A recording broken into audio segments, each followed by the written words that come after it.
জীবনে কারো কাছে অতিরিক্ত আশা করতে যাবেন না, হোক সে আপনার সব থেকে কাছের মানুষ।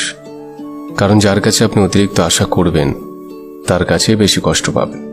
আপনার কোনো কাজের কারণে যদি কারো কাছ থেকে কিছু পেয়ে যান তাহলে সেটা আপনার ভাগ্য, কিন্তু যদি না পান তাহলে এমন নয় যে ওই মানুষটা ভালো নয়। সবাই আপনার মনের অবস্থা কিংবা চাহিদার কথা জানবে না। খেয়াল করলে দেখবেন যার কাছে আপনি যত কম আশা রাখবেন সে আপনার কাছে বরাবরই ভালো হয়ে আছে। খারাপ হয়ে যায় সে যার কাছে আপনি বরাবরই বেশি আশা রেখেছিলেন। জীবন আপনাকে সবকিছু দেবে না, জীবন ততটুকুই দেবে যতটুকু আপনি নিতে পারবেন।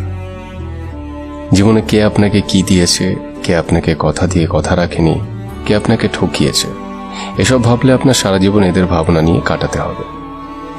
আপনি নিজের কিছুই করতে পারবেন না। কে কি করেছে এসব ভুলে গিয়ে নিজের মতো